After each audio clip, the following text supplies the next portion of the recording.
¿Y a qué te dedicas? Se me da bien conducir. ¿Quieres ganarte 10.000 euros? Bonsoir, goedenavond. Police. ¿Y por qué lleva el dinero? We zijn nu weg. Ahora, 100%.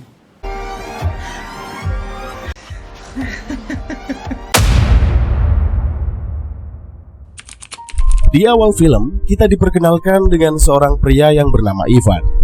Ia lahir di Vallecas, sebuah kawasan kecil di Spanyol yang kemudian menghilang pada tahun 1950 setelah wilayah tersebut menjadi bagian dari Madrid. Sehari-hari, Ivan bekerja sebagai karyawan di sebuah lapangan golf. Meski menjalani hidup sederhana, Ivan masih memiliki bayangan tentang masa lalu keluarganya, terutama saat ayahnya pernah berada di masa kejayaan dan menjadi salah satu orang terkaya di wilayah tersebut. Namun, keadaan berubah ketika bisnis sang ayah mengalami kebangkrutan akibat krisis ekonomi pada tahun 1993. Sejak saat itulah, banyak usaha kecil runtuh dan angka pengangguran meningkat. Kehidupan masyarakat biasa seperti keluarga Ivan pun ikut terdampak. Hasta que llegaron las 40 billones de pesetas. Suatu hari saat bekerja, Ivan melihat seorang anggota dewan bernama Linares yang sedang mabuk berat. Melihat kesempatan tersebut, Ivan yang segera mencoba menawarkan jasanya sebagai sopir pribadi, ia mendekati Linares dan menawarkan diri untuk mengantarkannya. Linares yang membutuhkan bantuan segera menyetujui tawaran tersebut dan menjanjikan bayaran sebesar 500 euro jika Ivan bisa membawanya sampai ke kawasan Brussels tepat waktu.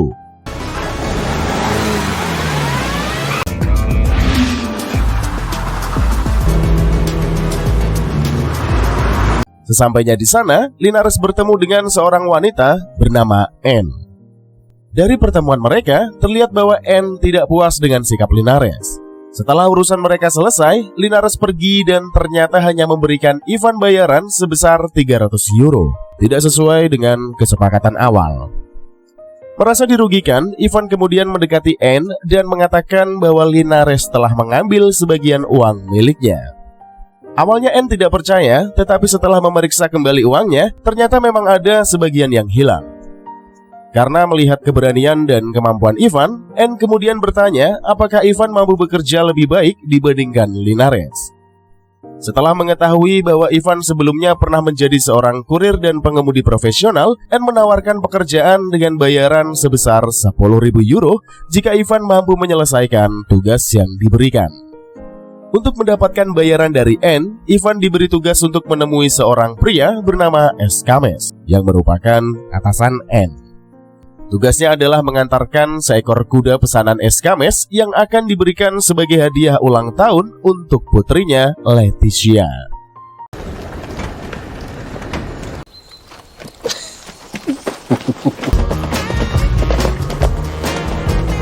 Saat bertemu, Escames menceritakan masa lalunya. Dahulu ia hanya bekerja sebagai tukang fotokopi.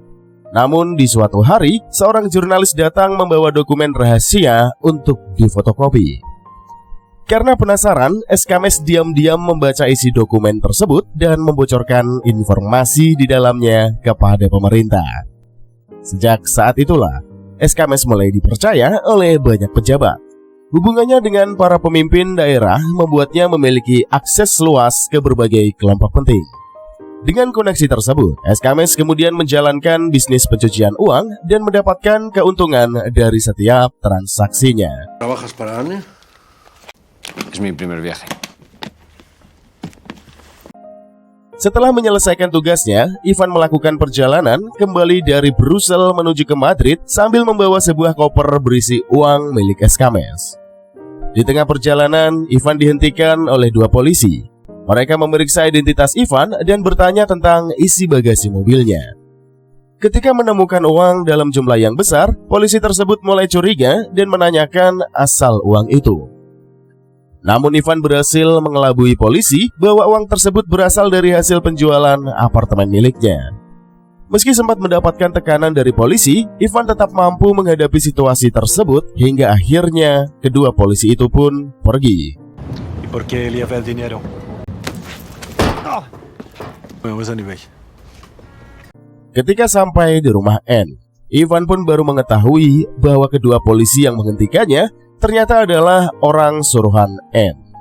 Hal itu dilakukan untuk menguji apakah Ivan ini dapat dipercaya ataukah tidak. Melihat kecerdikan Ivan dalam menghadapi situasi tersebut, N pun akhirnya yakin dan memberikan imbalan sesuai dengan janji. Setelah mendapatkan uang dalam jumlah besar, Ivan mengajak N merayakan keberhasilan mereka. Keduanya mabuk berat hingga akhirnya mereka pun kikuk bersama. Esok harinya, Ivan berkunjung ke rumah Escames. Di sana, ia bertemu dengan Leticia, putri Escames. Ivan terlihat tertarik dengan kecantikan dari Leticia. Namun Escames segera mengingatkannya agar tetap fokus pada pekerjaan dan tidak mengganggu putrinya. Cerita kemudian berpindah ke Jenewa pada tahun 2003. Ivan bertemu dengan N di sebuah lobi hotel untuk membicarakan urusan pekerjaan mereka. Saat sedang berbicara, Ivan melihat seorang pejabat yang sedang bermesraan dengan seseorang dan merasa risih karena melihat hal itu. Bueno, nosotros a lo nuestro. Te acompaño. N pun membawa Ivan bertemu dengan rekannya bernama Stoffel. Dalam menjalankan bisnisnya, Stoffel bekerja sama dengan seorang ahli IT untuk membuat sebuah sistem khusus di kantornya. Sistem tersebut dibuat untuk melakukan pembukuan ganda. Dengan sistem itulah, mereka bisa menjalankan berbagai transaksi tanpa mudah terdeteksi oleh pihak berwenang maupun orang-orang yang menyelidiki mereka. Sebagai imbalannya, mereka mengambil komisi sebesar 3% dari setiap transaksi. Dari sinilah terlihat bahwa N dan Ivan mulai berusaha membangun jaringan sendiri tanpa bergantung sepenuhnya kepada Escames. Pendiente, por supuesto. Ketika kembali ke rumah, secara tidak sengaja ia melihat berita yang menampilkan pria yang sebelumnya ia lihat di hotel. Pria tersebut ternyata bernama Jose, seorang pejabat yang telah memiliki keluarga. Melihat itu sebagai peluang, Ivan kembali ke hotel untuk mengawasi Jose. Namun aksinya ini diketahui oleh seorang petugas keamanan hotel yang bernama Yannick yang mencurigai gerak-gerik dari Ivan. Saat Ivan mencoba mendapatkan akses menuju kamar Jose dengan menyuap seorang pelayan, Yannick tiba-tiba menghadangnya. Namun Ivan berhasil meyakinkan Yannick dengan menawarkan sejumlah uang agar mau bekerja sama. Karena tertarik dengan tawaran itu, Yannick akhirnya membantu Ivan memasang kamera di kamar Jose. Beberapa waktu kemudian, N yang melihat hasil kerja Ivan selama ini memberikan sebuah jam tangan mewah sebagai bentuk penghargaan, yakni Escamay B5 3S. Sudah anti air, cek detak jantung, cek kalori tubuh, dan bisa connect ke HP, yang pastinya sangat cocok buat para pria dengan aktivitas yang padat. Jadi tidak perlu bolak-balik cek HP hanya untuk baca notif WA. Mumpung harganya di pasaran sedang jatuh dari harga sejuta, kini cuma jadi 200 ribuan saja. Langsung saja cek di bawah video ini atau di link deskripsi. Kembali ke film. Dengan rekaman yang telah mereka dapatkan, Ivan dan Yannick kemudian menemui Jose yang sedang menghadiri sebuah acara.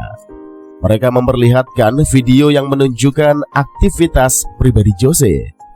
Agar video tersebut tidak tersebar dan diketahui oleh istri serta anaknya, Ivan meminta Jose untuk bekerja sama. Dalam pembicaraan itu, Jose memperlihatkan beberapa orang penting yang memiliki pengaruh yang besar, seperti anggota Dewan Tata Kota, pejabat kesehatan, dan pengembang properti. Ivan yang ingin mendapatkan akses kepada mereka meminta Jose untuk memperkenalkannya. Jose kemudian memperkenalkan Ivan sebagai keponakannya yang memiliki kemampuan dalam menghitung dan mengelola angka. Tanpa mereka sadari, aktivitas Jose dan Ivan mulai diperhatikan oleh pihak berwenang yang sejak lama mencurigai Jose terlibat dalam pencucian uang. Di hadapan para pejabat tersebut, Jose merekomendasikan agar mereka bisa bekerja sama dengan Ivan. Menurutnya, Ivan lebih aman digunakan karena belum dikenal oleh penegak hukum.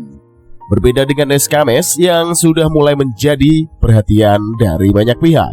Dengan rekomendasi Jose, kelompok tersebut akhirnya menerima Ivan sebagai bagian dari jaringan mereka. Di sisi lain, N mengetahui langkah Ivan tersebut dan langsung memperingatkannya. Ia khawatir karena Ivan telah mengambil klien yang sebelumnya berada dalam jaringan Escames, sesuatu yang bisa membuat Escames marah. Namun Ivan menjelaskan bahwa ia tidak benar-benar mengambil klien Escames. Ia hanya ingin memperluas jaringan mereka dan meminta N untuk tidak khawatir karena keuntungan yang mereka dapatkan sudah lebih dari cukup. Setelah beberapa waktu, Ivan pulang menemui kedua orang tuanya. Ia memberikan hadiah sebagai tanda keberhasilan. Namun ayah Ivan yang merasa curiga karena melihat perubahan hidup anaknya justru menolak hadiah tersebut. Cerita lalu berpindah ke Marbella. Ivan dan Yannick menghadiri sebuah pesta yang diadakan oleh Jose. Di acara tersebutlah Ivan terkejut karena melihat Escames dan Leticia juga hadir. Sementara itu, dari kejauhan, pihak berwenang yang telah mengetahui aktivitas Ivan mulai mengawasinya. Escames sendiri juga menyadari bahwa Ivan telah mengambil sebagian jaringan bisnisnya. Ia kemudian memperingatkan Ivan untuk meninggalkan wilayah Marbella. Saat dalam perjalanan pulang, mobil Ivan dan Yannick tiba-tiba dihentikan oleh anak buah Escames. Mereka berdua dipukuli sebagai peringatan agar Ivan segera pergi. Lalu mobil Ivan diambil. Keesokan harinya, Ivan dan Yannick yang tidak ingin mundur memutuskan mendatangi rumah Escames. Ivan menawarkan kerjasama agar bisnis mereka dapat berjalan lebih aman. Ia memberikan tawaran bahwa Escames akan mendapatkan bagian 30% jika bersedia bergabung dengan mereka. Melihat keuntungan yang besar, Escames akhirnya setuju. Namun ia memberikan satu syarat, yaitu Ivan harus menjauhi putrinya, Leticia. Setelah kesepakatan tercapai, Ivan dan N kembali menjalankan bisnis pencucian uang. Mereka berhasil mengumpulkan keuntungan dalam jumlah yang sangat besar. Suatu pagi, N datang ke rumah Ivan yang baru saja mengadakan pesta besar. Ia memberitahu bahwa pihak kepolisian telah lama menyelidiki Escames dan kemungkinan akan segera menangkapnya. Karena itulah, N meminta Ivan untuk berhenti sementara agar mereka tidak ikut terseret dalam masalah. Namun Ivan menolak dan tetap ingin melanjutkan bisnisnya. Setelah N pergi, Ivan dan Yannick kembali memperluas jaringan mereka dengan menghadiri pesta yang diadakan oleh Jose. Di acara tersebutlah Ivan kembali bertemu dengan Leticia yang hadir atas undangan Jose. Ivan kemudian berhasil mendapatkan perhatian Leticia dan memperoleh kontaknya. Keesokan harinya, N memperkenalkan Ivan kepada suaminya yang bernama Francois. Francois adalah seseorang yang memiliki hubungan dengan berbagai bisnis ilegal, termasuk perdagangan berlian, pasar saham, dan transaksi mata uang. Sejak bergabung dengan kelompok N, Ivan mulai dipercaya sebagai kurir yang bertugas membawa uang kotor hingga ke Belgia. Mereka menggunakan bisnis jual beli berlian sebagai kedok untuk mencuci uang, lalu mengirimkannya ke rekening para klien di Swiss agar uang tersebut terlihat legal. Sumber utama uang tersebut berasal dari Escames, sosok yang dikenal dengan julukan Tuan 3%. Julukan itu diberikan karena Escames mengambil komisi 3% dari setiap transaksi yang ia jalankan sebagai penghubung antara pihak di Belgia dan para klien di Spanyol. Escames memiliki hubungan dengan banyak pengusaha, bankir, politisi, hingga pengembang properti. Mereka bekerja sama untuk mendapatkan keuntungan melalui berbagai proyek besar.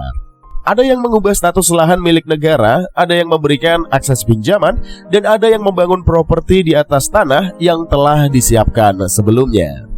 Keuntungan dari proses tersebut kemudian dibagi secara rahasia untuk menghindari kecurigaan.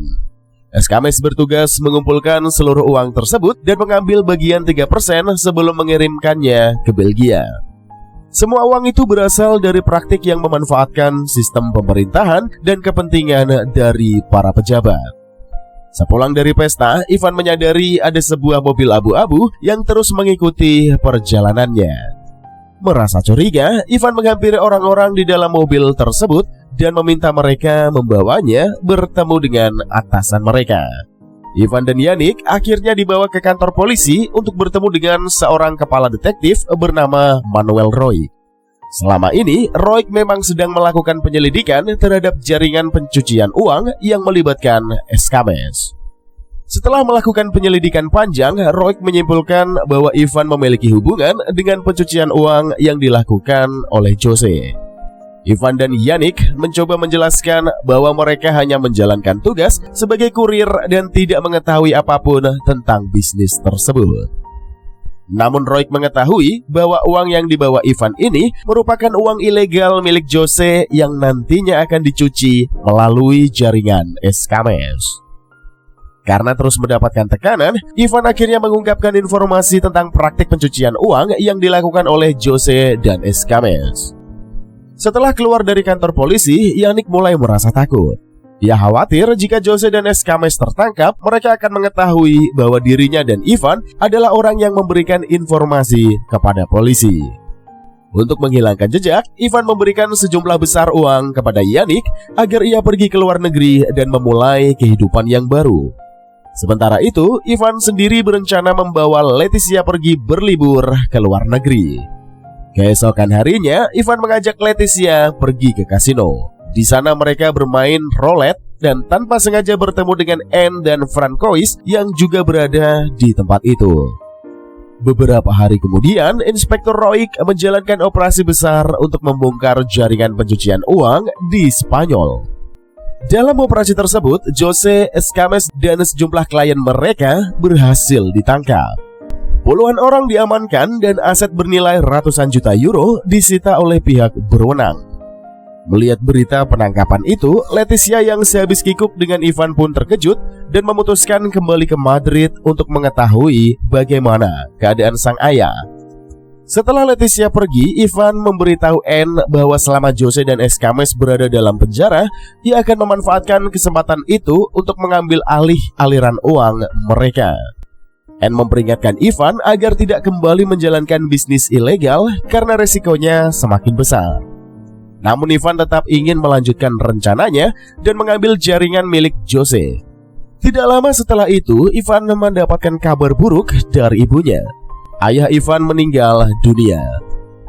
Ketika kembali ke rumah, Ivan menemui ibunya dan meminta maaf. Ia menyadari bahwa selama ini ia belum mampu memberikan kebahagiaan kepada ayahnya sebelum kepergiannya. Pada tahun 2008, Spanyol mengalami krisis keuangan besar. Pemerintah awalnya menyatakan bahwa kondisi tersebut tidak akan memberikan dampak yang besar. Tetapi kenyataannya, krisis tersebut mempengaruhi banyak sektor kehidupan masyarakat. Melihat situasi tersebut, Ivan mencoba memulai bisnis baru bersama rekan-rekannya di Madrid untuk bertahan hidup. Saat sedang berbicara di sebuah restoran, Ivan melihat dua orang penagih hutang mendatangi pemilik restoran. Karena penasaran, Ivan mengikuti mereka. Ketika para penagih utang sadar bahwa mereka diikuti, mereka menghampiri Ivan dan merusak kaca mobilnya sebagai peringatan agar ia berhenti ikut campur. Namun Ivan tetap mengikuti mereka sampai ke sebuah tempat. Di sana ia melihat pimpinan kelompok tersebut mengambil beberapa barang dari sebuah kendaraan. Ivan kemudian menyimpulkan bahwa aktivitas tersebut bisa menjadi peluang bisnis baru. Untuk mencari informasi lebih lanjut, Ivan menemui Jose yang masih berada di penjara. Dari Jose, Ivan mengetahui tentang seseorang yang bernama Yao Ming, seorang tokoh yang juga memiliki hubungan dengan jaringan uang ilegal. Berbeda dengan kelompok sebelumnya, sumber uang Yao Ming berasal dari bisnis impor grosir yang digunakan untuk mengurangi bea cukai. Setelah memberikan informasi yang dibutuhkan, Jose meminta bantuan Ivan untuk membayar kebutuhan anak dan cicilan rumahnya. Ivan pun menyetujui permintaan tersebut. Cerita kemudian berpindah ke Jenewa. Ivan menghubungi Anne untuk membahas rencana bisnis baru setelah beberapa bulan mereka berhenti melakukan aktivitas ilegal. Ia ingin bekerja sama dengan kelompok Yao Ming.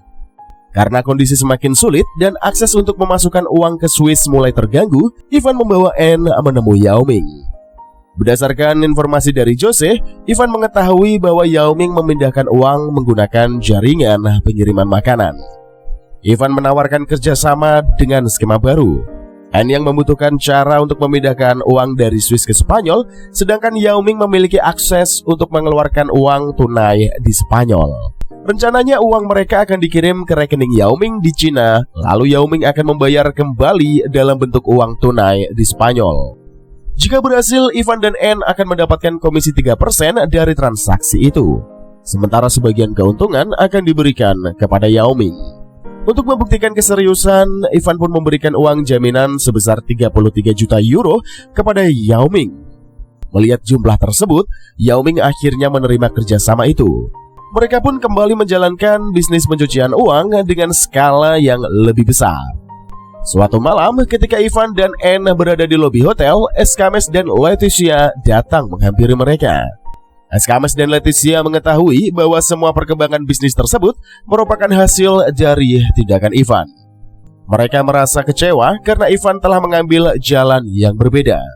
Hubungan Ivan dan Leticia pun berakhir. Sementara Escames memberikan ancaman karena merasa dikhianati oleh Ivan. Namun ternyata bukan hanya Escames yang ingin menjatuhkan Ivan. Falciani, seorang ahli teknologi yang sebelumnya bekerja untuk Stoffel, menerbitkan sebuah tulisan di koran yang membongkar jaringan pencucian uang milik kelompok Ivan. Hal tersebut dilakukan karena Ivan telah membuat Stoffel masuk ke dalam penjara. Setelah info itu tersebar, Ivan dan N mulai merasa terancam. Mereka berencana melarikan diri karena tidak ingin berurusan dengan polisi maupun kelompok Yao Ming. Namun saat mencoba pergi, pihak kepolisian yang telah mengetahui keberadaan mereka segera melakukan pengejaran terhadap Ivan dan N. Setelah berhasil menghindari pengejaran polisi, Ivan dan N justru dihadang oleh anak buah Yao Ming. Mereka kemudian dibawa menghadap Yao Ming yang merasa terancam karena mengetahui bahwa Ivan sebelumnya telah memberikan informasi kepada pihak yang berwenang. Yao Ming khawatir bisnis ilegalnya terbongkar sehingga ia berniat menyingkirkan Ivan. Namun sebelum rencana itu dilakukan, Ivan mencoba menawarkan sebuah kesepakatan. Ia mengetahui bahwa polisi sebentar lagi akan melakukan penggeledahan terhadap tempat Yao Ming. Karena itulah, Ivan menawarkan diri untuk membantu memindahkan seluruh uang Yao Ming keluar dari Spanyol agar tidak disita oleh pihak berwenang. Jumlah uang tersebut sangatlah besar, mencapai sekitar 1,55 miliar euro. Ivan berjanji kepada Yao Ming bahwa ia akan menyelesaikan tugas tersebut. Jika nantinya ia tertangkap, Ivan mengatakan bahwa ia akan menanggung semua resiko sendirian. Sebelum menjalankan rencananya, Ivan meminta N pergi sejauh mungkin agar tidak ikut terlibat dalam masalah itu. Tidak lama kemudian, Ivan berhasil memindahkan seluruh uang milik Yao Ming ke Hong Kong. Setelah tugas itu selesai, Ivan mencoba menikmati hidup dengan bagian 3% yang ia dapatkan dari transaksi itu. Namun saat sedang berlibur, polisi Interpol tiba-tiba datang dan menangkapnya. Ivan kemudian dibawa untuk bertemu dengan Inspektur Roig. Roig menjelaskan bahwa Ivan akan menghadapi hukuman penjara sekitar 15 hingga 20 tahun atas keterlibatannya dalam jaringan pencucian uang. Ivan mencoba menawarkan kesepakatan. Ia bersedia memberikan uang sebesar 1 juta euro kepada Roig jika dirinya dibebaskan. Namun Roig menolak tawaran itu karena ia sudah memiliki kesepakatan yang lain. Ternyata orang yang bekerja sama dengan Roig dan memberikan informasi mengenai Ivan adalah N. Ivan merasa kecewa mengetahui bahwa N telah mengkhianatinya. Pada akhirnya Ivan harus menjalani hukuman penjara. Sementara itu, pihak kepolisian berhasil membongkar jaringan pencucian uang besar yang melibatkan berbagai pihak. Hampir semua orang yang terlibat dalam sindikat itu ditangkap dan diproses hukum, kecuali N yang bekerja sama dengan pihak berwenang. Dan akhirnya, film pun berakhir. Terima kasih yang sudah menonton hingga akhir. Jangan lupa sholat, like, dan subscribe Narasi Movie ini untuk alur cerita film selanjutnya. Akhir kata, wassalamualaikum warahmatullahi wabarakatuh.